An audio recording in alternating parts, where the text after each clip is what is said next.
السلام علیکم ورحمۃ اللہ وبرکاتہ۔ الحمدللہ وکفا وسلام علی حبیبہ المصطفیٰ، اما بعد فاعوذ باللہ من الشیطان الرجیم، بسم اللہ الرحمن الرحیم۔ ان اللہ وملائکتہ یصلون علی النبی یا ایہا الذین آمنوا صلوا علیہ وسلموا تسلیما۔ اللہم صلی وسلم علی سیدنا محمد وآلہ وصحبہ وبارک وسلم صلاۃ دائمۃ سرمدا ابدا۔ عزیزان گرامی وقار، آج رمضان المبارکہ کی 17ویں شب ہے، اور تاریخی اعتبار سے جو رمضان کا 17واں دن آتا ہے بڑی اہمیت کا حامل ہے۔ خاص طور پر پورے عالم اسلام میں اس دن کو اپنے بچوں اور اپنے احباب اقربا کو بتانے کی ضرورت ہے، اس کے احیاء کی ضرورت ہے کہ اس دن کیا ہوا تھا، کیونکہ اسلام کی سب سے پہلی جنگ جو کفار و مشرکین سے لڑی گئی، رسول کریم صلی اللہ تعالیٰ علیہ وسلم کی قیادت میں، آپ کی سرپرستی میں، جس کو جنگ بدر کہا گیا، وہ رمضان المبارک کی 17ویں تاریخ کو پیش آئی تھی۔ 2 ہجری یعنی حضور پاک صلی اللہ تعالیٰ علیہ وسلم کے مکہ مکرمہ سے ہجرت کر کے 2 سال ہوئے تھے ابھی، 2 ہجری میں یہ جنگ واقع ہوئی تھی، اور اس کو قرآن پاک میں اللہ تبارک و تعالیٰ نے جس لفظ سے یاد فرمایا ہے وہ بڑی اہمیت کا حامل ہے۔ اللہ کریم نے فرمایا یوم الفرقان، یعنی حق اور باطل کے درمیان فرق کرنے والا دن ہے یہ۔ اس دن یہ حق اور باطل کے درمیان فرق کر دیا گیا ہے۔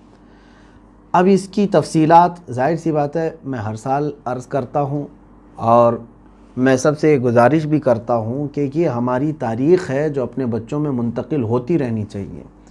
اگر آپ ہمارے اکابرین کی اور ہمارے مجاہدین کی تاریخ بچوں کو نہیں بتائیں گے تو پھر دوسرے چور جو ہے مجاہد بن کر کے تمہارے بچوں کے درمیان داخل ہوں گے، اور پھر جیسے کہ آج پورے سیلیبس کو دیکھیں، ہر جگہ کا سسٹم، سارے لوگ ذہن پر کنٹرول کرنے کے لیے نہ جانے کیسی کیسی شخصیات کو ہیرو بنا کر ہمارے بچوں کے ذہن میں ان کی تصویریں بٹھا دیں گے۔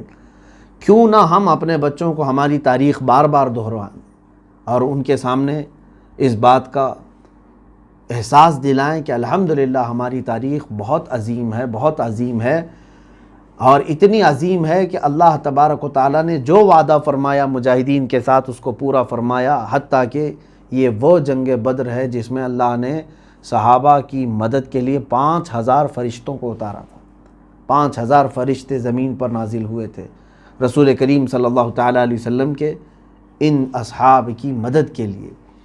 میں شروع سے چند باتیں عرض کرتا ہوں کہ اس کا پس منظر کیا تھا، جنگ بدر کیوں واقع ہوئی، کیا وجوہات تھیں۔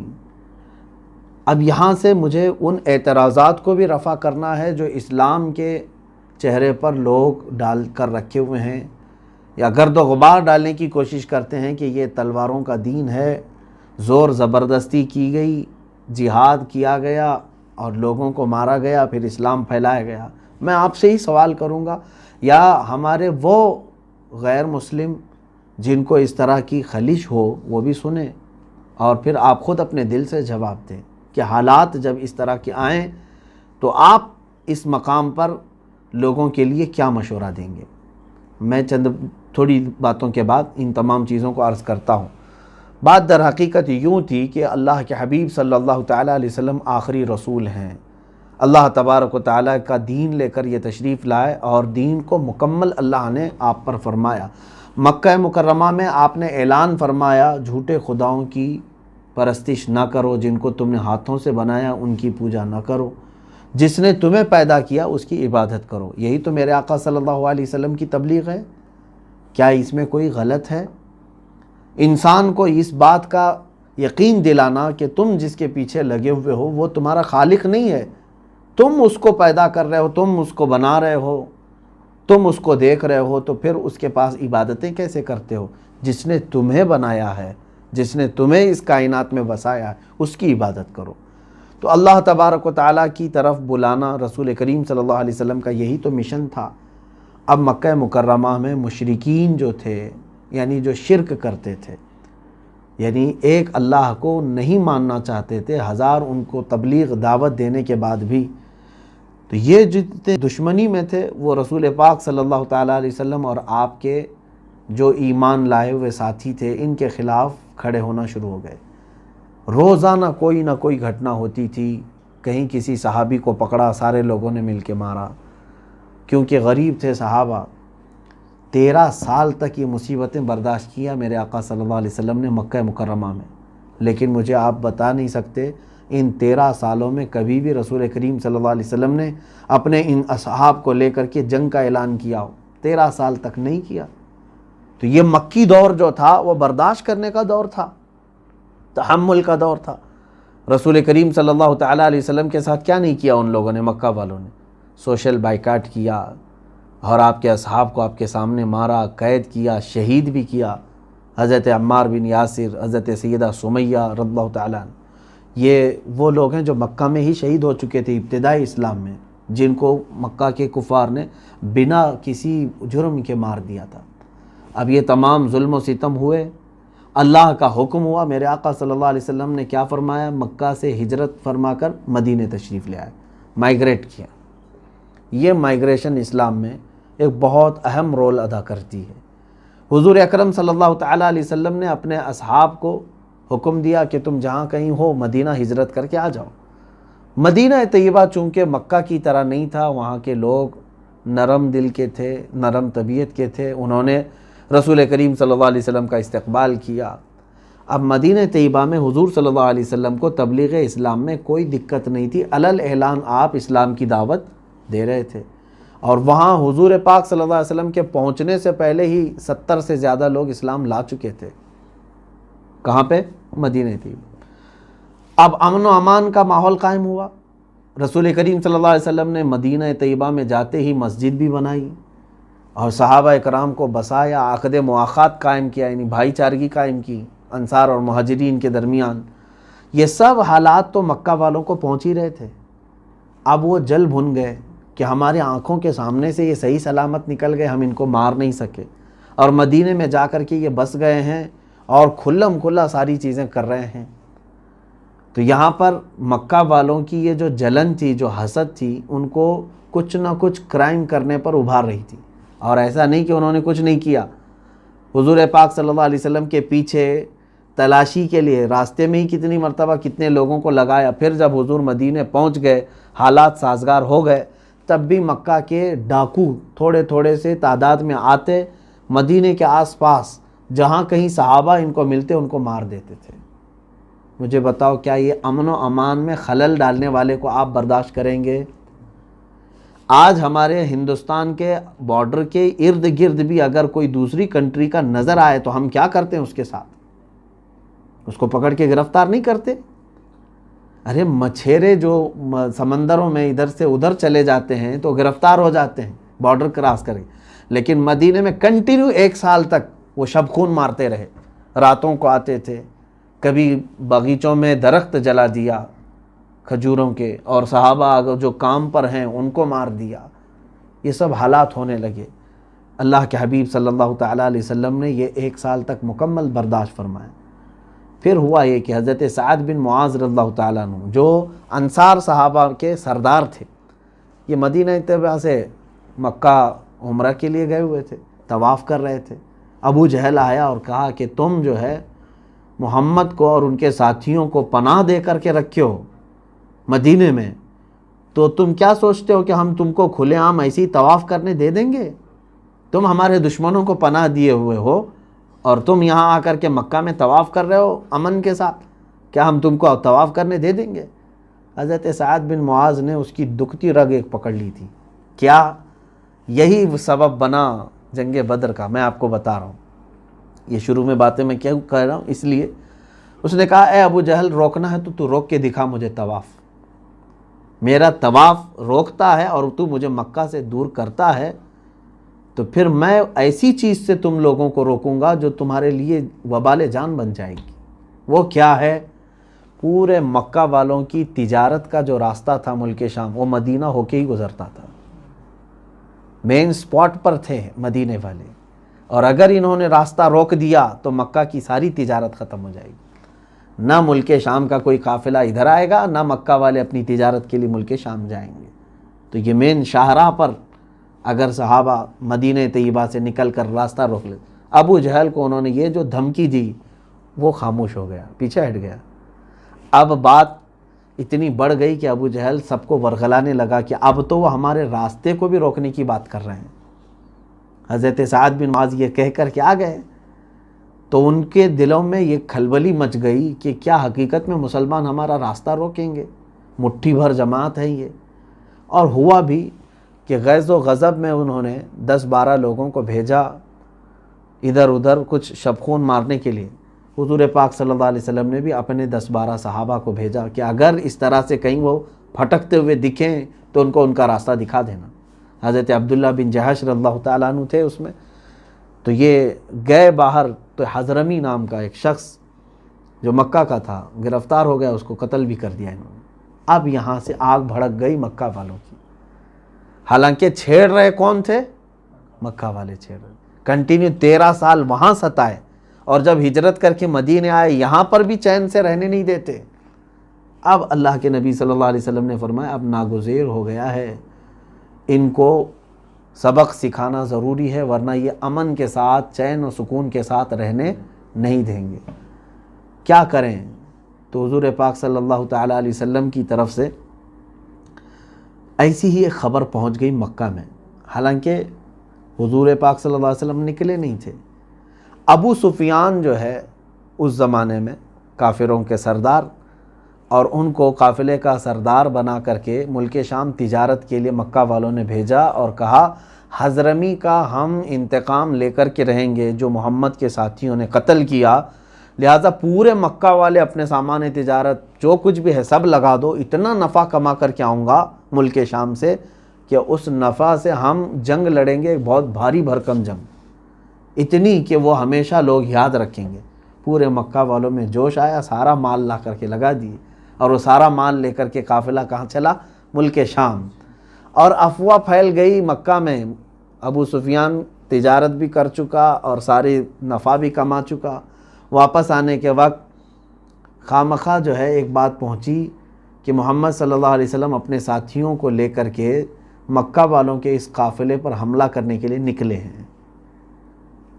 تو ابو جہل نے سارے لوگوں کو ورغلایا کہ اگر ایسی بات ہے تو پھر ہمیں اپنا مال تجارت بچانا ضروری ہے۔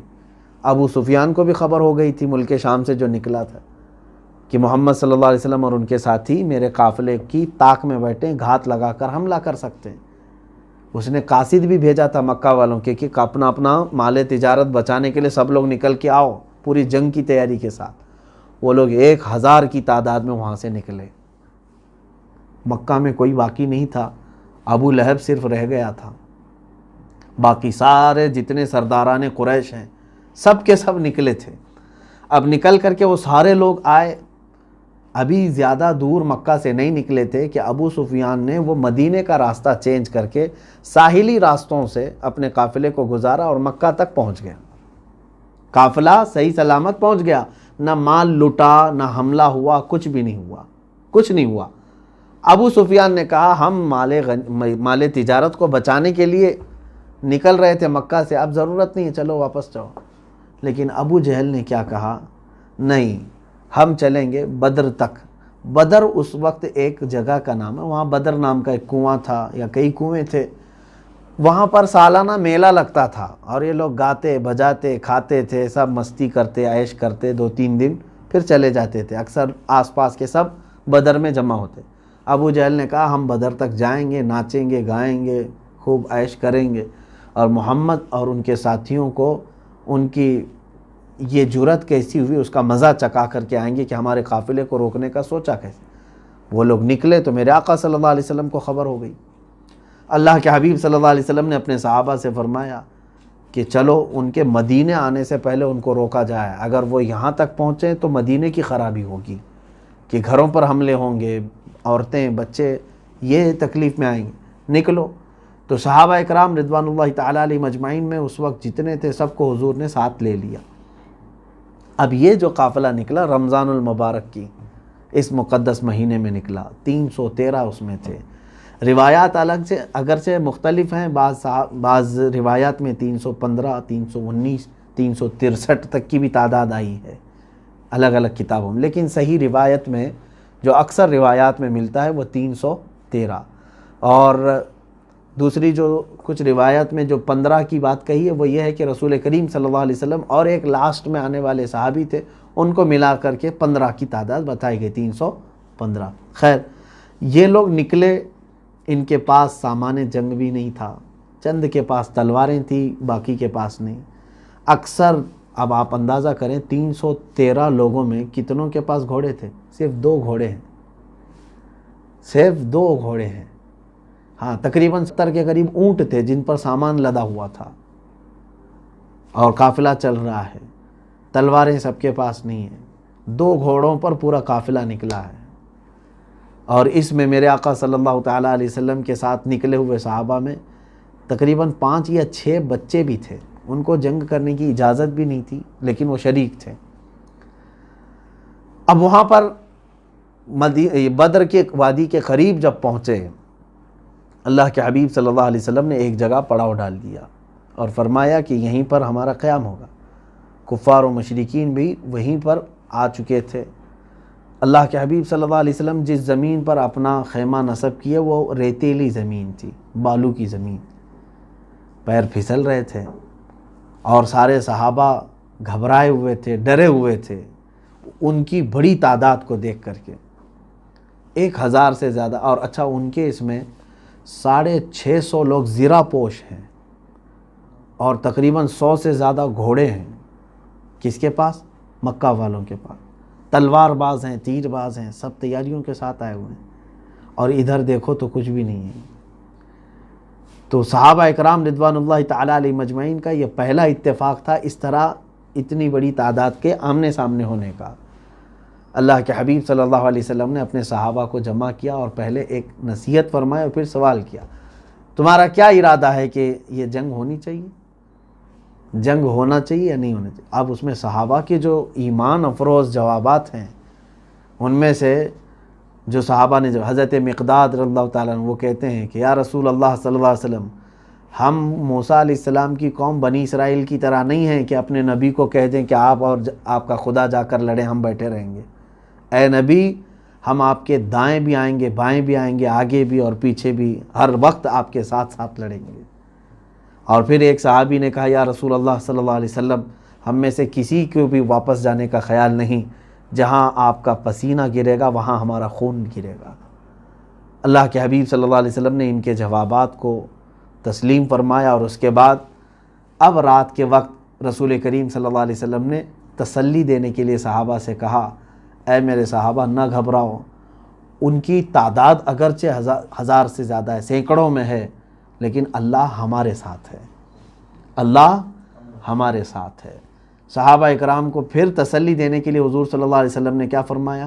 یہ میدان میں ایک اشارہ کر کے فرمایا، دیکھنا یہاں ابو جہل کل مرے گا گر کے، عتبہ بن ربیعہ، شیبہ بن ربیعہ، یہ کفار کے بڑے بڑے لوگ ہیں۔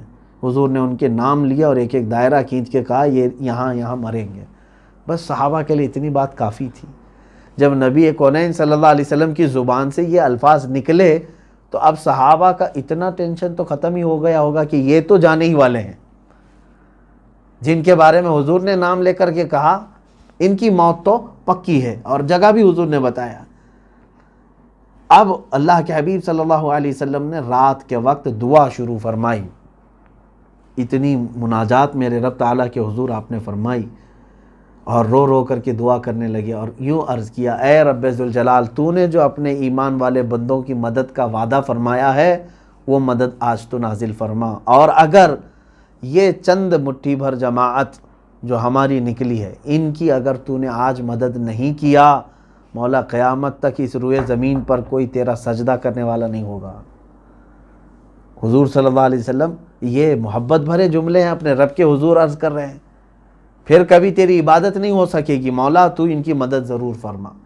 سیدنا ابو بکر صدیق رضی اللہ تعالیٰ عنہ کھڑے تھے، حضور صلی اللہ علیہ وسلم سے وہ کہنے لگے، آقا بس فرمائیں، اس لیے کہ مولا تعالیٰ آپ کی ضرور مدد فرمائے گا، آپ کی دعا کو اللہ رد نہیں فرمائے گا۔ بارش شروع ہو گئی، بارش شروع ہو گئی رات کے بعد۔ اب مسئلہ ایسا تھا کہ حضور جس طرف کھڑے یا قیام کیے تھے ریت کی زمین ہے، بالو ہے، اور کفار و مشرکین نے اچھی مٹی والی زمین اپنے لیے منتخب کر لی تھی کہ گھوڑے نہ پھسلیں اس پہ۔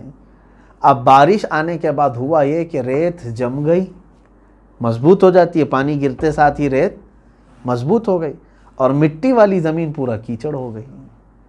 تو حضور صلی اللہ علیہ وسلم نے فرمایا یہ اللہ کی پہلی مدد ہے۔ ان کے پیر پھسلنے لگ گئے، چکنی مٹی تھی، اور ان کے گھوڑے ادھر سے ادھر پھسلنے لگ گئے رات کے وقت ہی۔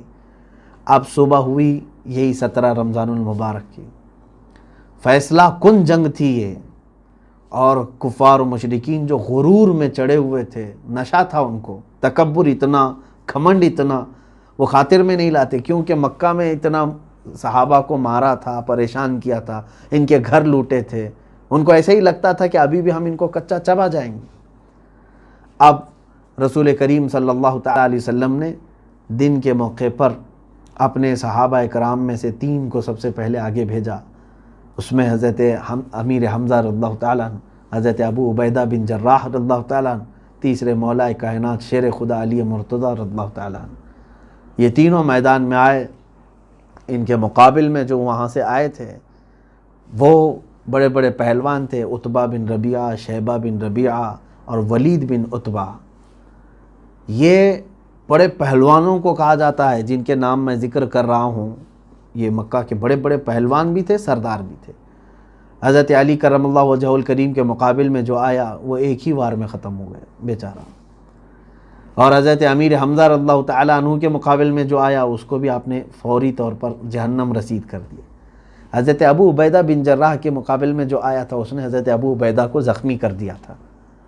آپ زخمی ہوئے لیکن حضرت علی رضی اللہ تعالیٰ عنہ فوراً پلٹ کر کے آئے، اس تیسرے کو بھی جہنم میں پہنچا دیا۔ کفار میں غلغلہ مچ گیا کہ بڑے بڑے 3 سردار ایک ساتھ چلے گئے، اور صحابہ میں اتنا بلند نعرہ لگا کہ زمین گونج گئی اللہ اکبر کی آواز سے، کیونکہ اب یہاں پر صاف نظر آ رہا تھا کہ اللہ تعالیٰ کی مدد اب اہل حق کے ساتھ کیسے ہے۔ اب کفار و مشرکین میں سے ابو جہل نے سب کو ورغلانا شروع کیا اور کہا کہ اے لوگو گھبرانا مت، ہمارے خدا ہمارے ساتھ ہیں۔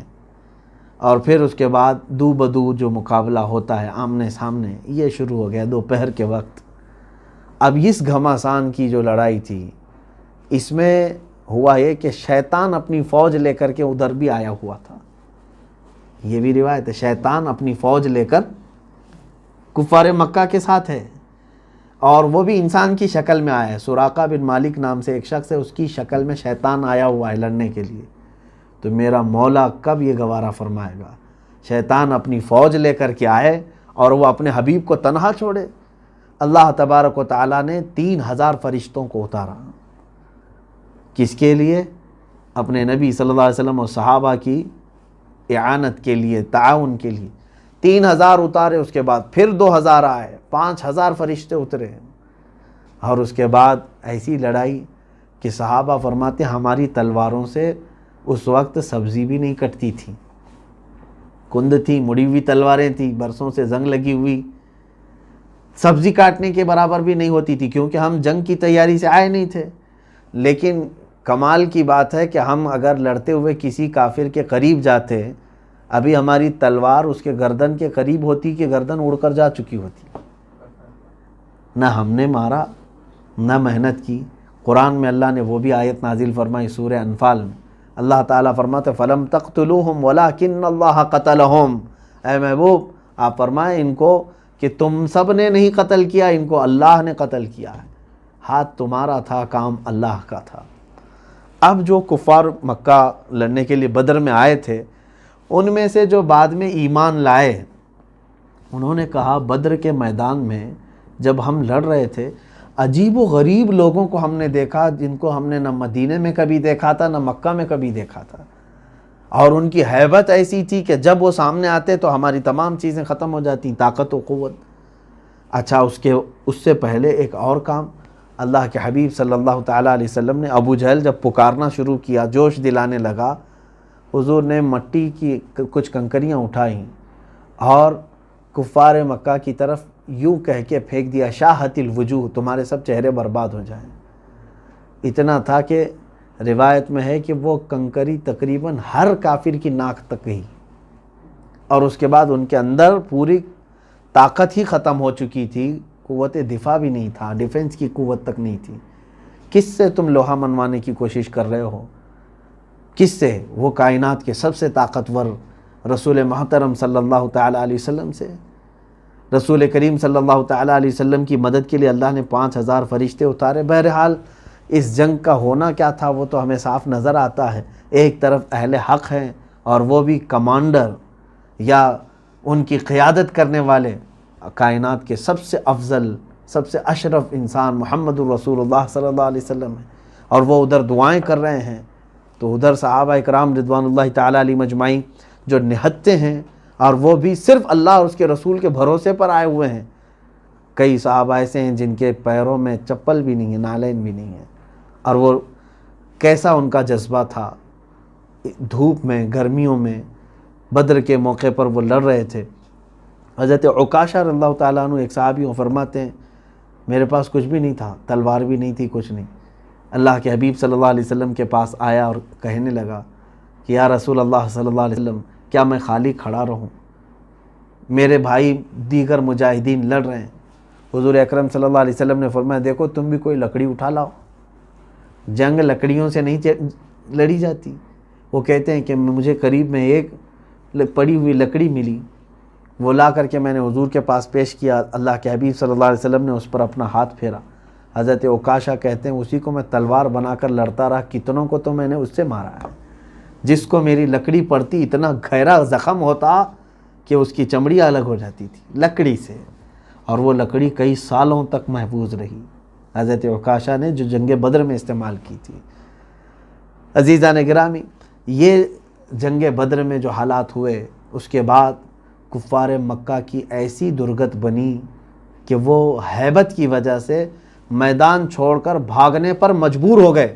سارا ساز و سامان سب میدان میں چھوڑا اور بھاگے۔ اس میں ابو جہل قتل ہو گیا تھا، امیہ بن خلف قتل ہو چکا تھا، امیہ بن حرب یہ قتل ہو چکا تھا، عتبہ شیبہ یہ قتل ہو چکے تھے، یہ سارے قتل ہو گئے تھے جنگ بدر میں۔ جو بڑے بڑے وہاں کے میٹنگ کرنے والے سردار تھے، یہ حرم پاک میں میٹنگ کرنے والوں کی جو ایک ٹیم تھی، وہ پوری ٹیم ایک ساتھ چلی گئی، یعنی غیبت کٹے والے پورے چلے گئے۔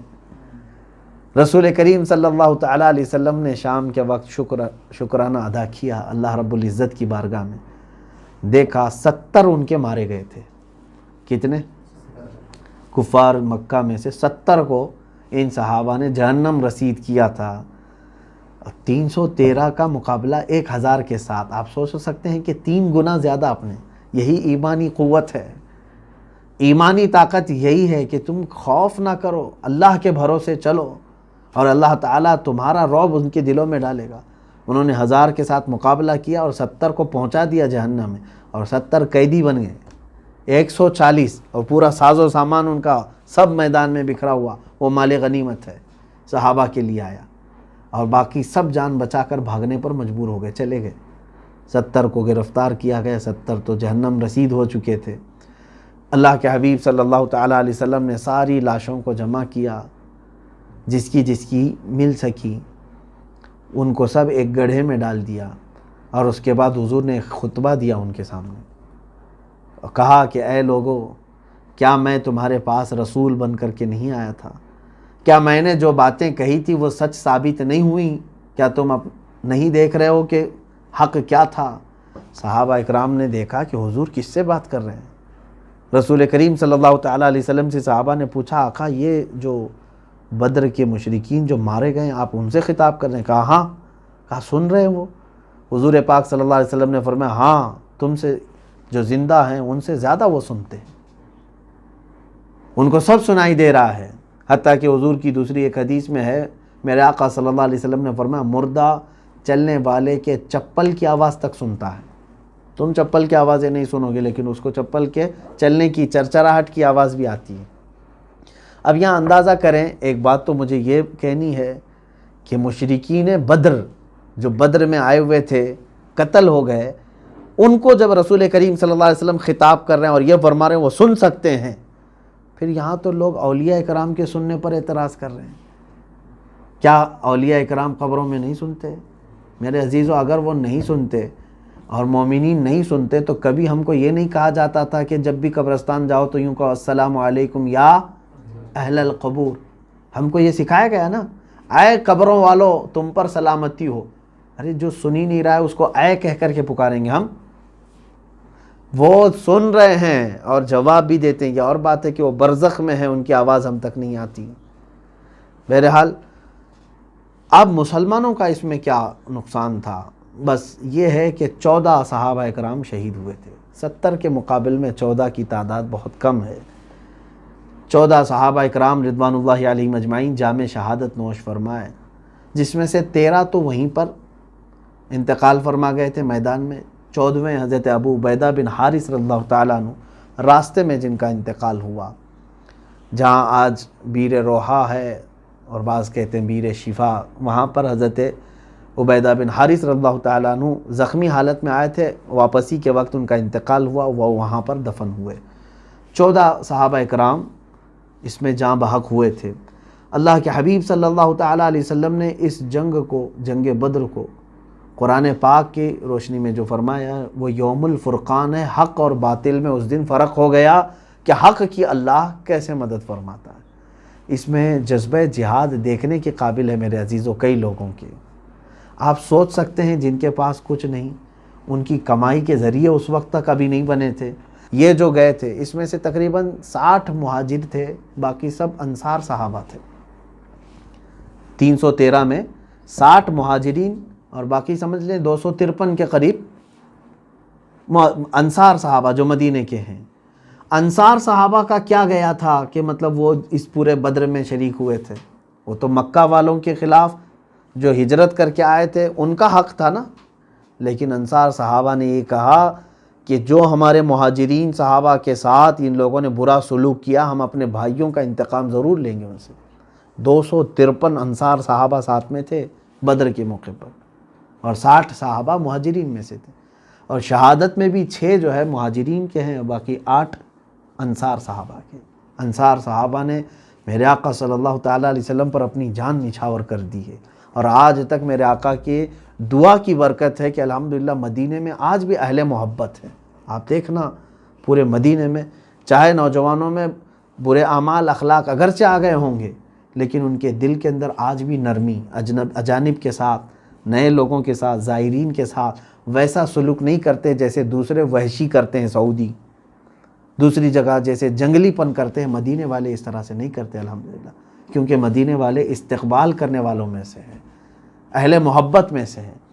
آج تک مدینے والے جو بھی نیا آدمی ہوتا ہے, جیسے آپ آئے ہیں, آپ کو آپ کا نام معلوم نہیں ہو تو کیا کہہ کر پکارتے ہیں؟ محمد, اسمع یا محمد, اے محمد سن ادھر. یعنی تمہارا نام کچھ بھی ہو لیکن وہ کیا کہہ کر پکارتے ہیں؟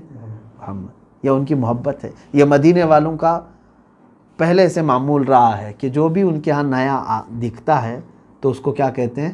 محمد کہتے ہیں. بہرحال رسول کریم صلی اللہ تعالیٰ علیہ وسلم پر جان فدا کرنے والے صحابہ میں سے 2 ان ننھے صحابہ کا بھی ہم ذکر کرتے ہیں, حضرت معاذ اور معوذ ابن افرا رضی اللہ تعالیٰ عنہما. یہ دونوں چھوٹی عمر کے صحابہ ہیں, یہ بھی شریک جہاد ہوئے. پہلے تو حضور اکرم صلی اللہ علیہ وسلم نے کسی بھی بچے کو جنگ میں شرکت کی اجازت نہیں دی تھی, بچوں کے لیے نہیں تھا, لیکن وہ حضور اکرم صلی اللہ علیہ وسلم سے اصرار کرتے رہے کہ ہمیں اجازت دیں, کیونکہ جذبہ ایمانی ایسا تھا کہ حضور صلی اللہ تعالیٰ علیہ وسلم نے انہیں اجازت تو دے دیا. جانے کا طریقہ بھی انہوں نے ایسے اپنایا تھا. اللہ کے حبیب صلی اللہ علیہ وسلم نے فرمایا بچوں تمہارے لیے جہاد فرض نہیں. وہ رونے لگے تو حضور نے کہا ٹھیک ہے صفوں میں کھڑے ہو جاؤ, اگر تمہارا کندھا صحابہ کے کندھوں کے برابر لگ گیا تو تمہیں اجازت ہوگی. یہ چھوٹی عمر کے ہیں صحابہ, اونچے قد کے تھے, کہاں سے کندھا لگتا. یہ دونوں بچے دور سے پتھر اٹھا کر کے لائے اور پتھر پر چڑھ کر کے اپنی انگلیاں یعنی ایڑیاں اٹھا دی, پنجوں کے بل کھڑے ہو گئے. اب ان کا کندھا صحابہ کے کندھے کے قریب ہو گیا, لگ گیا. میرے آقا صلی اللہ علیہ وسلم سے یہ عمل تو پوشیدہ نہیں تھا, آپ دیکھ رہے تھے. اللہ کے نبی صلی اللہ علیہ وسلم نے ان کی اس جذبے کو دیکھا تو اجازت مرحمت فرمائی. شانے سے شانہ ملا, جانے کا بہانہ ملا.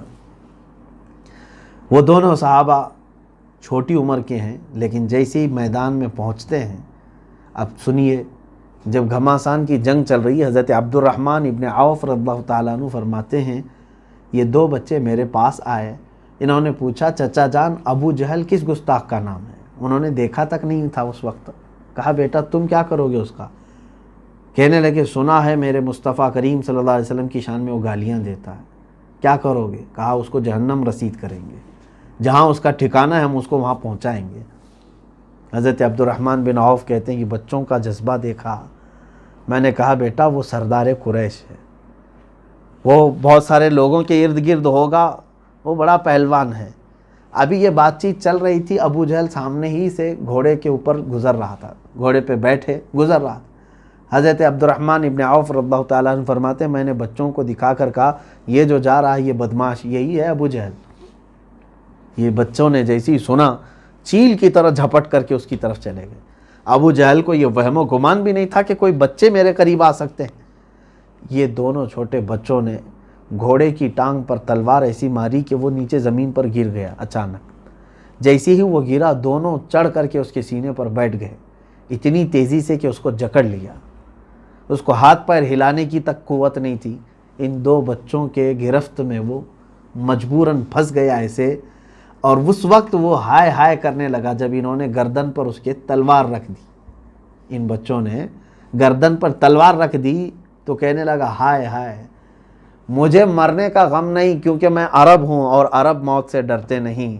اس نے شعر کہا تھا آخر میں، لیکن غم صرف اس بات کا ہے کہ مجھ جیسا پہلوان نہیں مار رہا ہے مجھ کو، ایک چھوٹا بچہ مجھے مار رہا ہے۔ میرے عزیزو یہی قدرت خداوندی ہے، مولا تعالی ہمیشہ بڑی بڑی طاقتوں کو بہت چھوٹی طاقت سے ہلاک کرتا ہے۔ نمرود اگر مچھر سے مر گیا، فرعون پانی سے ہلاک ہو گیا، شداد ٹھوکر سے اگر مر گیا، قارون زمین میں دھس کر چلا گیا، تو اسی طرح ابو جہل کو بھی کسی چھوٹی ہی چیز سے ہلاک ہونا تھا۔ لیکن صحابہ اکرام چھوٹے صرف عمر میں تھے، باقی مقام میں کوئی ان کے اندر چھوٹا پن نہیں تھا۔ ان دونوں بچوں نے ابو جہل کے گردن کو الگ کر دیا۔ اب مکہ کے یہ جتنے مشرکین تھے ان میں ایک بہت بڑا یہ مسئلہ پھیل گیا کہ ابو جہل سردار قریش مارا گیا اور وہ بھی بچوں نے مارا ہے۔ بھگدڑ مچ گئی، سب ایک دوسرے پر ٹوٹ پڑے کہ پکڑو ان بچوں کو پہلے۔ یہ بچے تو وہاں سے صحیح سلامت نکل کے آ ہی گئے تھے، لیکن اس میں سے حضرت معاذ رضی اللہ تعالیٰ عنہ جو بڑے صاحبزادے ہیں، ان کے مونڈھے پر کسی کافر نے تلوار چلا دی، یعنی ہاتھ پر، جس کی وجہ سے ان کا ہاتھ کٹ گیا، اور ہاتھ کٹا ایسے کہ بغل کی چمڑی سے لٹک رہا تھا، پوری طور پر کٹا نہیں، سیدھا ہاتھ جب ان کا کٹا، اس وقت بھی اس بچے نے ہمت نہیں ہاری، یہاں ہم ٹھوکر پر بیٹھ جائیں گے۔ وہ ہاتھ کٹ گیا ہے اور چمڑی سے لٹکا ہوا ہے بغل کی، دوسرے ہاتھ میں تلوار اٹھائی اور للکارنا شروع کیا، اے ظالمو، اے گستاخو، اب بھی میرے اندر دم باقی ہے۔ اور پھر اسی طرح سے للکارتے ہوئے سامنے آتے تھے۔ صحابہ فرماتے ہیں کہ ہم نے ان بچوں کو دیکھا، حضرت معاذ رضی اللہ تعالیٰ عنہ نے اپنا ہاتھ پیر میں نیچے رکھ کر کے دبایا اور کھینچ کے نکال دیا جو چمڑی سے لٹکا ہوا تھا۔ کیوں؟ وہ کہہ رہے ہیں کہ بار بار یہ ہاتھ لٹک لٹک کر کے سامنے آ جاتا تھا، اب جب یہ اس کا جوڑ ختم ہو گیا ہے تو لٹک کر کے ہاتھ چمڑی سے باہر نکل کے آ جاتا، ادھر سامنے آتا تھا۔ تو معاذ نے کہا مجھے اس ہاتھ کی ضرورت نہیں جو اللہ کی رضا حاصل کرنے میں خلل اندازی کر رہا ہو، نکال کر پھینک دیا۔ یہ اور بات ہے کہ یہ دونوں بچوں کی شہادت ہوئی ہے اس میدان میں، دونوں بچے اس میدان میں شہید ہوئے۔ بدر کے سب سے خوش نصیب صحابہ، حضور صلی اللہ علیہ وسلم کے سارے صحابہ میں افضل صحابہ خلفائے راشدین ہیں۔ خلفائے راشدین کے بعد یعنی عشرہ مبشرہ کے بعد سب سے افضل صحابہ وہ ہیں جو بدر میں شریک ہوئے تھے، اور بدر میں بھی وہ لوگ جو جام شہادت نوش کیے ہیں وہ 14 ہیں صرف، جس میں سے حضرت معاذ اور معوذ یہ دونوں ہیں۔ اے میرے عزیزو، یہ بچے کس گھر کی پروان چڑھے ہوئے تھے، یہ بچے کون سے گھر میں پلے ہوئے تھے؟ کیا پورے معاشرے میں ڈھونڈ کر کے ایک نوجوان ایسا نکالو گے؟ آج تو پوری دنیا میرے آقا صلی اللہ تعالیٰ علیہ وسلم کو گالیاں دینا اور گندے کارٹون بنانا اور میرے آقا صلی اللہ علیہ وسلم کی شان میں توہین کرنا ایک پورا کھیل بنا رکھی ہے۔ پورا انٹرنیٹ بھرا رہتا ہے گالیوں سے۔ آج صرف اور صرف ایمان کے خون کے اندر ہمارے ٹھنڈک آ گئی ہے، خون جمنا شروع ہو چکا ہے۔ میرے عزیزوں، جن لوگوں نے بھی ان کو تہ تیغ کیا، جہنم رسید کیا ہے گستاخان رسول کو، یقیناً وہ دنیا کے بہت اعظم اور افضل لوگ ہیں۔ میری پگڑی ان کے قدموں پر ہو، جنہوں نے ناموس رسالت علی صاحب الصلاۃ والسلام کے لیے کھڑا ہونے کا شرف حاصل کیا ہے۔ عزیزان گرامی، آج اگر ہم سب کو کوئی چیز جوڑ سکتی ہے تو اتحاد اتحاد اتحاد کی باتیں کرتے ہیں۔ میں کہتا ہوں ایک ہی چیز جوڑے گی، وہ ہے ناموس رسالت صلی اللہ علیہ وسلم۔ میرے آقا صلی اللہ علیہ وسلم کے لیے مر مٹنے کا جذبہ پیدا کرو، پھر دیکھو سب ہم جمع ہوں گے۔ ہم اپنے مفادات کے لیے تو باہر نکل آتے ہیں، گھر میں کوئی چیز خراب ہو گئی تو آپ اس کے لیے باہر آ جاؤ گے، آج تمہاری صحت کے لیے کوئی کچھ معاملات ہو جائیں تو باہر آ جاؤ گے۔ ناموس رسالت کے لیے جب تک تم باہر آنے کی کوشش نہیں کرتے، تب تک تمہاری عزتوں کا کوئی بھروسہ نہیں ہے۔ امام غزالی رحمۃ اللہ تعالی علیہ نے یہ فرمایا ہے کہ جب امت مصطفیٰ اپنے نبی کی گستاخیوں کو برداشت کرنے کی عادت ڈال لے تو انتظار کرو، چند دنوں کے بعد ان کی عورتیں بچے سب نیلام ہو جائیں گے، ان کے سامنے ان کے چھیتڑے اڑائے جائیں گے، لیکن وہ کچھ نہ کر سکیں گے۔ وہ دن آئیں گے ہمارے ساتھ اگر ہم اسی طرح خاموش رہے۔ عزیزان گرامی وقار، مصطفیٰ کریم صلی اللہ تعالیٰ علیہ وسلم پر جتنے اوچھے حملے کیے تھے مکہ والوں نے، مدینے کے یہ 313 صحابہ نے ان کے دانت کھٹے کر دیے تھے، ان کو ناکوں تلے چنے چبا دیے تھے۔ اگرچہ ان کے پاس کچھ سامان نہیں تھا، لیکن مکہ والوں کو کیسے للکارا انہوں نے، قسم خدا کی انہوں نے یہ پیغام دیا، خبردار مکہ والوں، تم طاقت میں اگرچہ کتنے بھی زیادہ ہو، آنکھ اٹھا کر نہ دیکھنا ہمارے نبی کی طرف۔ بدر میں بھی اور احد میں بھی یہی ایک صحابی ہیں جو حضور صلی اللہ علیہ وسلم کے دفاع میں کھڑے ہیں، میرے آقا صلی اللہ علیہ وسلم کا خیمہ لگا سامنے۔ ایک وقت ایسا آ گیا کہ تیروں کی بارش شروع ہو گئی۔ جو صحابی حضور کی حفاظت کے لیے کھڑے تھے ان کے جسم پہ 80 تیر لگے تھے، لیکن وہ ٹس سے مس نہیں ہوئے، ایک تیر بھی میرے نبی کی طرف نہ آنے پایا۔ وہ صحابہ کا جذبہ تھا۔ میرے عزیزوں، بدر ہمیں یہی تعلیم دیتا ہے کہ اپنے بچوں کو ناموس رسالت سکھاؤ، اور اگر تم نے محبت مصطفیٰ صلی اللہ علیہ وسلم اپنے بچوں کو پلا دیا، ایک دن آئے گا کہ تم ساری محبتیں خود اکٹھا کر لوگے، ہر کوئی تمہاری محبت کرے گا، تم سے محبت کرے گا، کیونکہ اللہ کا یہ ذمہ کرم پر ہے، اللہ کے ذمہ کرم پر ہے تمہاری محبت لوگوں کے دلوں میں ڈالنا۔ اگر تم نے اپنے بچوں کو اللہ اس کے رسول کی محبت ڈالی تو اللہ تمہارے بچوں کے دلوں میں تمہاری عظمت اور محبت ڈالے گا۔ آج بدر کے یہ تمام معاملات دیکھنے کے بعد میرے عزیزوں، تاریخ پھر سے ہمارے سامنے اسی طرح کی دہرائی جاتی ہے۔ اب میں آتا ہوں ان اعتراضات پر جو میں نے شروع میں کہا تھا۔ نان مسلم، غیر مسلم یا کوئی بھی ملحد ایتھسٹ اگر اس کو ایسا لگتا ہے کہ جہاد کوئی ایک سخت قسم کا حکم ہے اسلام میں، تو میں اس سے کہتا ہوں کہ تیرے گھر کے آس پاس اگر تجھے 13 سال پریشان کر دیا جائے اور لوٹ مار مچائی جائے، تمہارے بچوں کو قتل کیا جائے، تب تم کیا ایکشن لوگے؟ کیا کوئی ایکشن نہیں لوگے؟ مصطفیٰ کریم صلی اللہ علیہ وسلم اور صحابہ نے 13 سال جو برداشت کیا مکہ میں، وہ کیوں نہیں بتاتے آج؟ وہ کیوں نہیں کہتے ہیں؟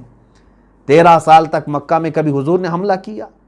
ہر چیز برداشت کی۔ 3 سال تک تم نے بائیکاٹ کر کے رکھا تھا میرے آقا کا، چمڑے کھائے ہیں، پتے کھائے ہیں رسول کریم صلی اللہ علیہ وسلم، اور اسی غم میں ماں خدیجۃ الکبریٰ کا انتقال ہو چکا ہے۔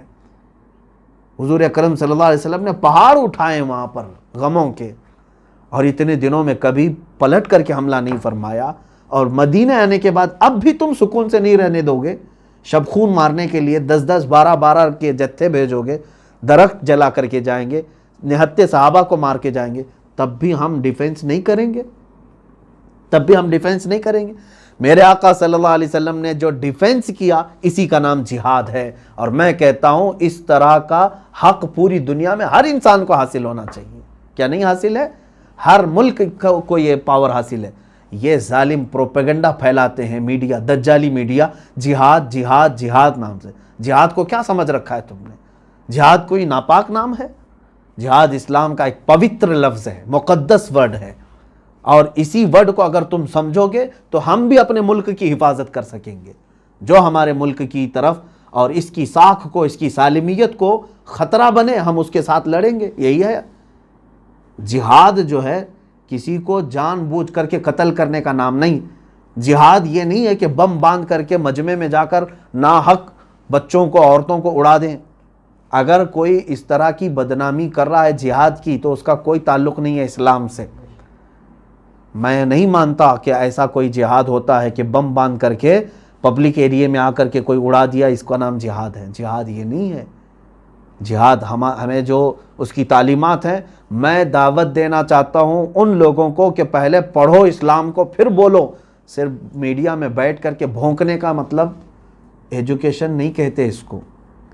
اور اکثر تو جاہل لوگوں کو لا کر کے اینکر بنایا گیا، بیٹھایا گیا، ان کو پتہ ہی نہیں ہے ہوتا کیا ہے اسلام، قرآن، میرے آقا صلی اللہ علیہ وسلم کی سیرت، تم کیا جانو؟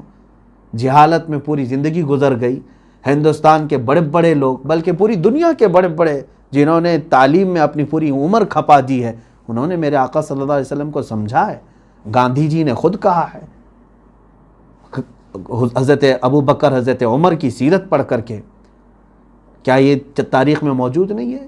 بڑے بڑے، میں وہ کسی اور موقع پر عرض کروں گا، نان مسلم رائٹرز ہیں، مفکرین ہیں، دانشور ہیں، سائنٹسٹ ہیں، انہوں نے کہا ہے محمد صلی اللہ تعالیٰ علیہ وسلم کی تعلیمات سے پوری دنیا میں کیسے امن آ سکتا ہے۔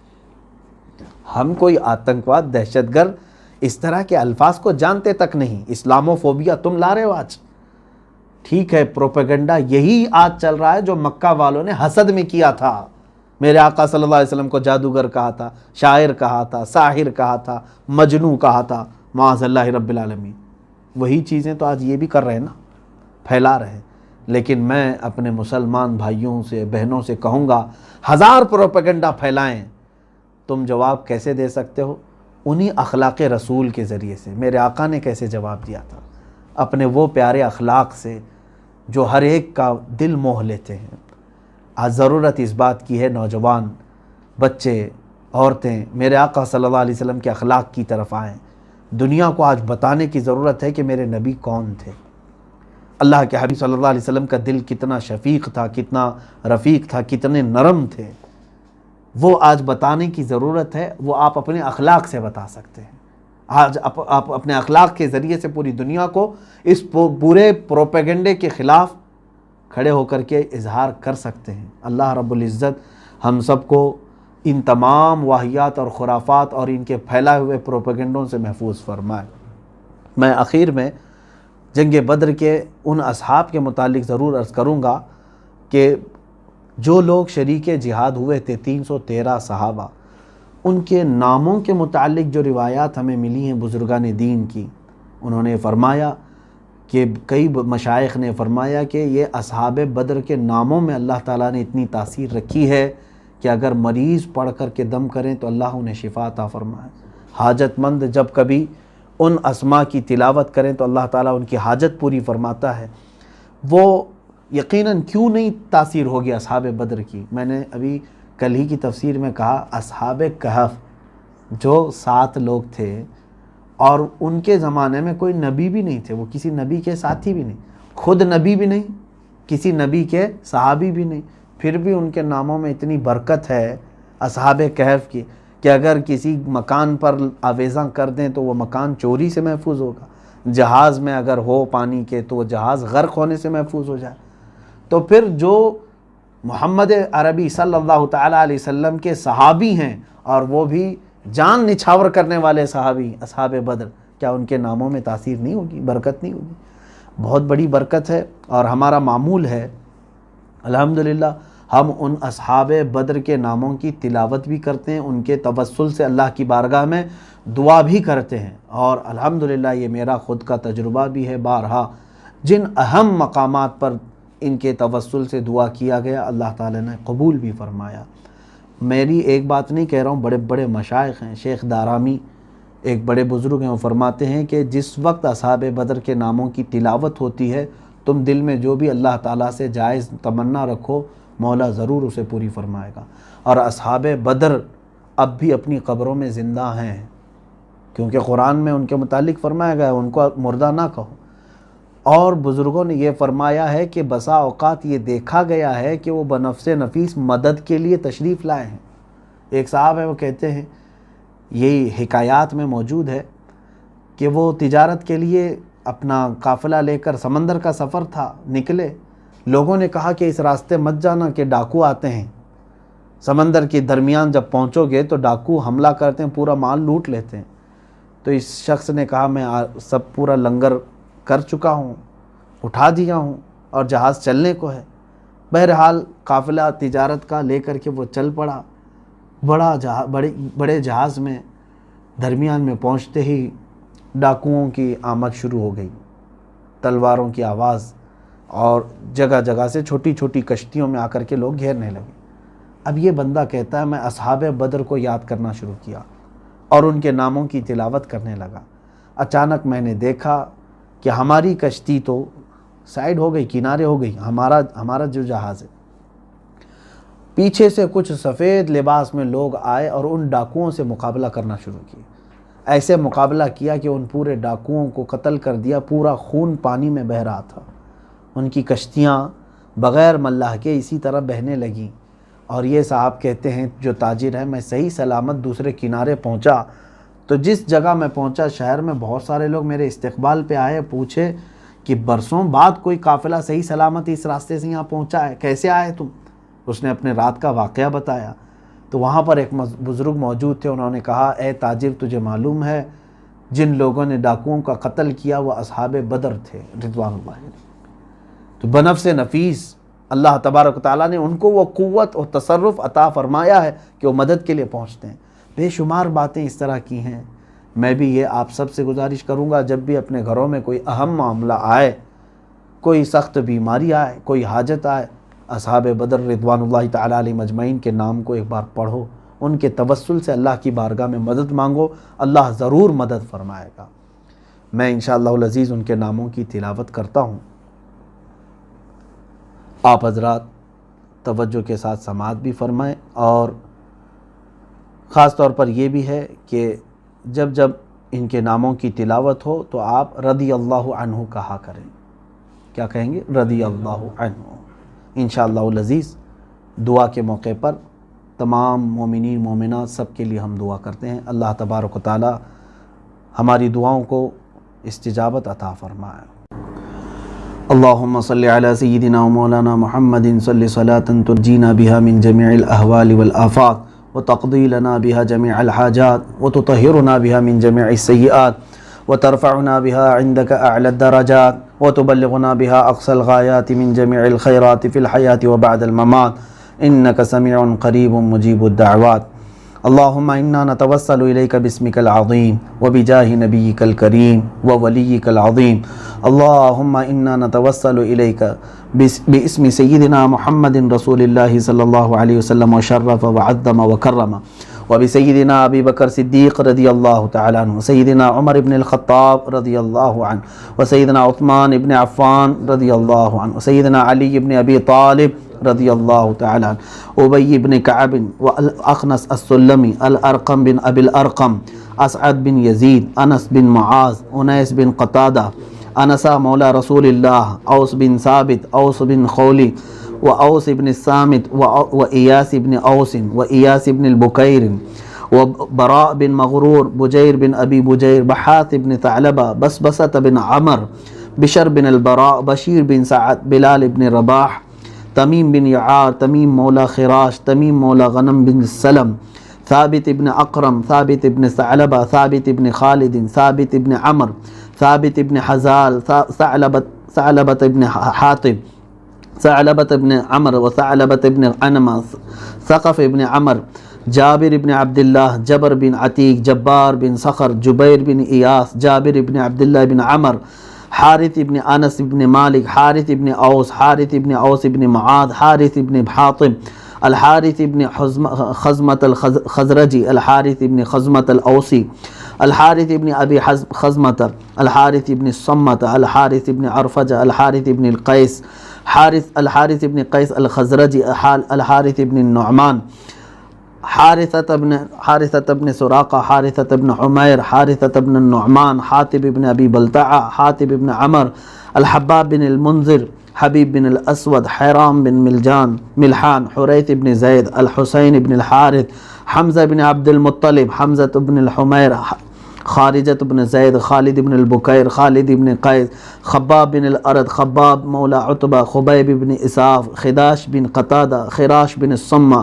خریم بن فاتق، خلاد بن رافع، خلاد بن سوید، خلاد بن عمر، خلاد بن قیس، خلیفہ بن عدی، خنیس بن حذافہ، خلید بن قیس، خوات بن خیر، خولی بن ابی خولی، ذکوان بن عبید، ذو الشمالین بن عبد عمر، راشد بن المعلا، رافع بن المعلا، رافع بن الحارث، رافع بن عنجدہ، رافع بن مالک، رافع بن یزید، ربعی بن رافع، ربیع بن ایاس، ربیعہ بن اکثم، رخیلہ بن ثعلبہ، رفاعہ بن الحارث، رفاعہ بن رافع، رفاعہ بن عمر، رفاعہ بن عبد المنذر، الزبیر بن العوام، زیاد بن السکن، زیاد بن عمر، زیاد بن لبید، زید بن اسلم، زید بن حارثہ، زید بن الخطاب، زید بن المزین، زید بن ودیعہ، زید بن المعلا، سالم بن عمیر، سالم مولا ابی حذیفہ، السائب بن عثمان بن مدعون، صبرہ بن فاتق، سراقہ بن عمر، سراقہ بن کعب، سعد بن ابی وقاص، سعد بن خولہ، سعد بن خیثمہ، سعد بن زید الاوسی، سعد بن زید المہاجر، سعد بن الربیع، سعد بن سعد، سعید بن سہل، سعد بن عبادہ، سعد بن عبید، سعد بن عثمان، سعد بن معاذ، سعد مولا حاتب، سفیان بن بشر، سلمہ بن اسلم، سلمہ بن ثابت، سلمہ بن سلامہ، سلید بن قیس، سلیم بن الحارث، سلیم بن عمر، سلیم بن قیس، سلیم بن ملیحان، سماک بن سعد، سنان بن صیفی، سنان بن ابی سنان، سہل ابن حنیف، سہل بن رافع، سہل بن عتیق، سہل بن قیس، سہل بن وہب، سہیل بن رافع، سواد بن رزن، سواد بن غزیہ، سویبت بن حرملہ، شجاع بن وہب، شریک بن انس، شماس بن عثمان، صبیح مولا العاصی، صبیح مولا العاصی، صفوان بن وہب، صیفی بن سواد، صہیب بن سنان، ضحاک بن حارثہ، ضحاک بن عمر، ضمرہ بن عمر، طفیل بن الحارث، طفیل بن مالک، طفیل بن نعمان، طلحہ بن عبید اللہ، طلیب بن عمیر، عاصم بن ثابت، عاصم بن عدی، عاصم بن البکیر، عاصم بن قیس، عاصم بن البکیر، عامر بن الربیعہ، عامر بن امیہ، عامر بن البکیر، عامر بن سعد، عامر بن سلمہ، عامر بن فہیرہ، عامر بن مخلد، عامر بن السکن، عباد بن بشر، عباد بن قیس، عبادہ بن صامت، عبداللہ بن قیس، عبداللہ بن ثعلبہ، عبداللہ بن جبیر، عبداللہ بن جحش، عبداللہ بن الجد، عبداللہ بن الحمیر، عبداللہ بن الربیع، عبداللہ بن رواحہ، عبداللہ بن زید، عبداللہ بن سراقہ، عبداللہ بن سلمہ، عبداللہ بن سہل، عبداللہ بن سہیل، عبداللہ بن شریک، عبداللہ بن طارق، عبداللہ بن عامر، عبداللہ بن مناف، عبداللہ بن عرفۃ، عبداللہ بن عمر، عبداللہ بن عمیر، عبداللہ بن قیس، عبداللہ بن کعب، عبداللہ بن مخرمہ، عبداللہ بن مسعود، عبداللہ بن مدعون، عبداللہ بن النعمان، عبد الرحمن بن جبر، عبد الرحمن بن عوف، عبد رب بن حق، عبدۃ بن الحسحاس، عبس بن عامر، عائد بن معامد، عبید بن اوس، عبید بن التیہان، عبید بن زید، عبید بن ابی عبید،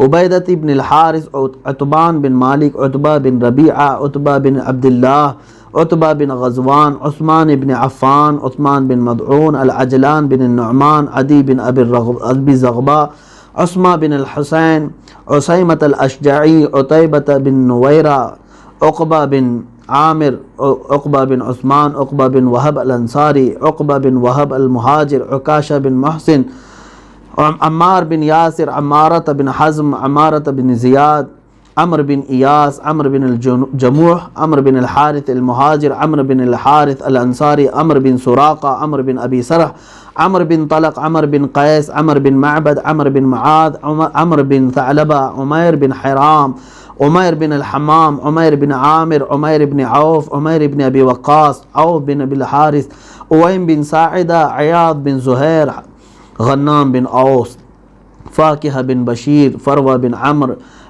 قتادہ بن نعمان، قدامہ بن مدعون، قطبہ ابن عامر، قیس ابن عمر، قیس بن محسن، قیس بن مخلد، کعب بن جمار، کعب بن زید، لبدہ بن قیس، مالک بن ابی خولی، مالک بن دخشم، مالک بن ربیعہ، مالک بن رفاعہ، مالک بن عمر، مالک بن قدامہ، مالک بن مسعود، مالک بن نمیلہ، مبشر ابن عبد المنذر، المجزر بن زیاد، محرز ابن عامر، محرز ابن نضلہ، محمد بن مسلمہ، مدلاج بن عمر، مرثد بن ابی مرثد، مستح بن اثاثہ، مسعود بن اوس، مسعود بن خلدہ، مسعود بن ربیعہ، مسعود بن زید، مسعود بن سعد، مسعود بن عبد سعد، مصعب بن عمیر، معاذ بن جبل، معاذ بن الحارث، معاذ بن الصمہ، معاذ بن عمرو، معاذ بن ماعز، معبد بن عباد، معبد بن قیس، معتب بن عبید، معتب بن عوف، معتب بن قشیر، معقل بن المنذر، معمر بن الحارث، معن بن عدی، معن بن یزید، معوذ بن الحارث، معوذ بن عمرو، المقداد بن الاسود، ملیل بن وبرہ، المنذر بن عمرو، المنذر بن قدامہ، المنذر بن محمد، مہجع بن صالح، نصر بن الحارث، النعمان بن الاعرج، نعمان بن سنان، نعمان بن عمرو، نعمان بن عبد عمر، نعمان بن خرمہ، نعمان بن عصر، نعمان بن مالک، نعیمان بن عمر، نوفل بن عبید اللہ، ہانی بن نیار، حبیل بن وبرہ، ہلال بن المعلی، واقد بن عبداللہ، ورقہ بن ایاس، ودیعہ بن عمرو، وہب بن سعد، وہب بن ابی سرح، یزید بن الاخنس، یزید بن الحارث، یزید بن حرام، یزید بن رقیش، یزید بن السکن، یزید بن المنذر، ابو ایوب، ابو الاسوار، ابو حبہ بن ثابت، ابو حنہ بن مالک، ابو حبیب بن زید، ابو حذیفہ بن عتبہ، ابو حسن الانصاری، ابو خارجہ، ابو خلاد، ابو خزیمہ، ابو داود، ابو دجانہ، ابو صبرہ، ابو سلیت، ابو سلمہ، ابو سنان، ابو شیخ بن ابی ثابت، ابو سرمۃ، ابو ضیاح، ابو طلحہ، ابو عبیدہ بن الجراح، ابو عقیل، ابو قتادہ، ابو کبشہ، ابو لبانہ، ابو مخشہ، ابو مرثد، ابو مسعود البدری، ابو ملیل، ابو الحائثم، ابو الیسر، اللہم باسماء ہؤلاء البدریین رضوان اللہ علیہم اجمعین تمم مقاصد دیننا و دنیانا و اخرانا یا اکرم الاکرمین اللہم احسن عاقبتنا یا رب العالمین اللہم استر عوراتنا بسترک الجمیل اللہم استر عوراتنا بسترک الجمیل اللہم استر عوراتنا بسترک الجمیل اللہم اغفر لنا ولاخواننا ولجميع من تعلق بنا يا رب العالمين ربنا اغفر لنا ولإخواننا الذين سبقونا بالإيمان ولا تجعل في قلوبنا غلا للذين آمنوا ربنا إنك رؤوف رحيم إلهي أنت الذي تعلم السر والإعلان وما في القلوب إلهي أنت الذي قلت لا تقنطوا من رحمة الله إن الله يغفر الذنوب جميعا وأنت بقولك صادق لست بمكذوب نجنا نجنا نجنا يا الله من الغم والكرب العظيم وأنت غياث كل مكروب ومصروف ومظلوم وأنت على كل شيء قدير يا رب العالمين يا أكرم الأكرمين يا أحسن الخالقين لا تدع لنا من هذا المقام المستجاب والوقت المستجاب ذنبا إلا غفرته ولا دينا إلا قضيته ولا غما إلا فرجته ولا سحرا إلا أبطلته ولا مريضا إلا شفيته ولا غائبا إلا رددته ولا مسافرا إلا أحضرته ولا حاجة في الدين والدنيا إلا قضيتها يا رب العالمين اللهم ارزقنا توبة قبل الموت وراحة عند الموت ومغفرة بعد الموت يا سامع كل صوت هون علينا سكرات الموت الہ العالمین ستار العیوب غفار الذنوب قدیر و جبار خدا اصحاب بدر رضوان اللہ تعالیٰ علیہ مجمعین کے ناموں کی جو ہم نے تلاوت کی مولا جو کچھ بھی غلطیاں کوتاہیاں کمیاں و بیشیاں ہوئی ہوں اپنے فضل و کرم سے معاف فرما تیرے دربار میں مولا تیرے حبیب پاک صلی اللہ علیہ وسلم اور ان کے جانثار اصحاب بدر کی اس توسل سے مولا تیرے دربار میں ہاتھ پھیلایا ہوں کریم خدا ہم سب کے ہاتھوں کی لاج رکھ لے اے رب ذوالجلال ہم سب کو تمام تر عافیت نصیب فرما خلاق العالمین ہم سب کو گناہوں کے مرض سے شفا عطا فرما ہر طرح کے ظالموں کے ظلم سے ہماری حفاظت فرما حاسدین کے حسد سے بچا شرین اور فتینوں کے فتنے و فساد سے محفوظ فرما بد نظری سے اور بد نگاہی سے ہماری حفاظت فرما اے اللہ ہم سب کو نظر بد سے بچا اے خلاق العالمین اصحاب بدر کا صدقہ مولا ہمارے گھروں میں ہمارے اہل خانہ ہمارے رشتہ دار ہمارے احبہ اقربا دوست و احباب سب کو مولا ذلت والی بیماریوں سے محفوظ فرما، کینسر اور ایڈز جیسی مہلک بیماریوں سے مولا ہم سب کی حفاظت فرما، عزت کے ساتھ زندگی عطا فرما، عزت کے ساتھ ایمان پہ خاتمہ عطا فرما۔ اے کریم خدا ارحم الراحمین، یقیناً ہم گناہوں میں ڈوبے ہوئے ہیں مولا، خطا کار ہیں، اسیاں شعار ہیں، سیاہ کار ہیں، خار ہیں، بدکار ہیں، ڈوبے ہوئے ذلت میں ہیں، کچھ بھی ہیں لیکن تیرے محبوب کی امت میں ہیں۔ اے رب ذوالجلال، تجھے تیرے نبی کا واسطہ، اصحاب بدر کا واسطہ، ہم سب کے سینوں کو علم دین کے لیے کشادہ فرما، قرآن کے لیے کشادہ فرما۔ اے الہ العالمین، ہم سب پر آنے والی زمینی آسمانی بلاؤں سے ہماری حفاظت فرما، ہمارے آس پڑوس اور پورے اہل اسلام کو مولا آفات ارضیہ، آفات سماویہ سے محفوظ فرما۔ ہمارے گھروں میں مولا غیب سے تو حلال روزیاں عطا فرما، برکتوں کا نزول فرما، بے برکتی سے اور حرام روزیوں سے ہمارے گھروں کی حفاظت فرما۔ جو پریشان حال ہیں ان کی پریشانیوں کو دور کر دے، جو بے اولاد ہیں انہیں صالح اولاد عطا فرما۔ اے رب قدیر احسن الخالقین، جو قرض میں ڈوبے ہوئے ہیں ان کے قرضوں میں آسانیاں عطا فرما۔ الہ العالمین، اے رب ذوالجلال، جو بے جوڑ ہیں انہیں نیک و صالح رشتے عطا فرما۔ اے احسن الخالقین مولا الہ العالمین، تجھے فضل کرتے نہیں لگتی بات، نہ ہو مایوس تجھ سے امیدوار۔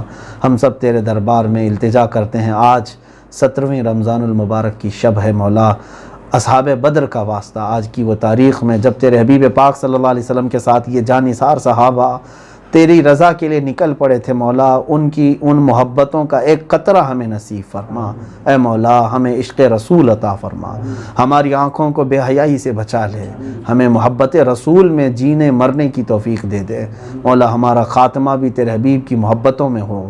اے رب ذوالجلال، اخیر میں اتنی التجا ہے، دنیا ہم نے بہت دیکھی ہے مولا، ان آنکھوں کے ہمیشہ بند ہونے سے پہلے ایک بار ان آنکھوں کو تیرے حبیب پاک صلی اللہ علیہ وسلم کے چہرے جہاں آرا کی زیارت نصیب فرما، ان کے جمال جہاں آرا کی زیارت نصیب فرما مولا۔ اخیر میں مولا، ہم سب کی تمام تر کوتاہیوں سے اگر تو ناراض ہے تو ہم سب کو معاف کر دے، پورے مولا دنیا میں امن و امان عطا فرما۔ اے رب ذوالجلال، یہ کرونا وائرس کی جو وبا کے نام سے ہمیں ڈرایا گیا پھیلی ہوئی وبا ہے مولا، یہ تمام خوف سے، ڈر سے، اس وبا سے، بلا سے ہم سب کی حفاظت فرما۔ اے رب ذوالجلال، ہم چاہے مر جائیں، کچھ بھی ہو جائے مولا، تیری مسجدوں کے دروازے کشادہ فرما دے، حرمین طیبین کو تو پھر سے کھول دے مولا۔ اے رب ذوالجلال، ہم کوتاہیوں کا اعتراف کرتے ہیں، گناہوں کا اعتراف کرتے ہیں، الہ العالمین تو ہمارے اوپر تیرے گھروں کو بند نہ فرما مولا، ہماری یہ پیشانی رکھنے کے لیے اور گڑ گڑانے کے لیے ہمیں دوسرا کوئی گھر نہیں ہے مولا، جہاں ہمارے دلوں کو قرار آتا ہے، جہاں ہمارے دلوں کو سکون آتا ہے، وہ تیرے گھر مسجدیں ہیں مولا، وہ سب بند ہیں۔ اے رب ذوالجلال، دنیا کی کوئی چیز کھلے نہ کھلے مولا، تیرے گھر تو ہمارے لیے کھول دے، غیب سے انتظامات فرما دے، برا چاہنے والے اور برے منصوبے بنانے والوں کو مولا تو نیست و نابود فرما دے، ان کے تمام تر برے منصوبوں کو خاک میں ملا دے، دنیا میں ہر آفت سے بچانا مولا، عقبہ میں نہ کچھ رنج دکھانا مولا، بیٹھیں جو در پاک پیمبر کے حضور، ایمان پہ اس وقت اٹھانا مولا۔ ان اللہ و ملائکتہ یصلون علی النبی یا ایھا الذین آمنوا صلوا علیہ وسلموا تسلیما، اللہم صلی وسلم علی سیدنا محمد وآلہ واصحابہ وبارک وسلم، دعواہم فیہا سبحانک اللہم وتحیتہم فیہا سلام، وآخر دعواہم ان الحمدللہ رب العالمین۔ جب دم واپسی ہو یا اللہ، جب دم واپسی ہو یا اللہ، لب پہ جاری ہو بس لا الہ الا اللہ محمد الرسول اللہ صلی اللہ علیہ وسلم۔ صلاة اللہ سلام اللہ علی طہ رسول اللہ، صلاة اللہ سلام اللہ علی یاسین حبیب اللہ، توسلنا ببسم اللہ وبالہادی رسول اللہ، وكل مجاهد لله بأهل البدر يا الله، صلاة الله سلام الله على طه رسول الله، صلاة الله سلام الله على ياسين۔ إلهي سلم الأمة من الآفات والنقمة ومن هم ومن غمة بأهل البدر يا الله. صلاة الله سلام الله على طه رسول الله. صلاة الله سلام الله على ياسين حبيب الله. صلى الله تعالى على خير.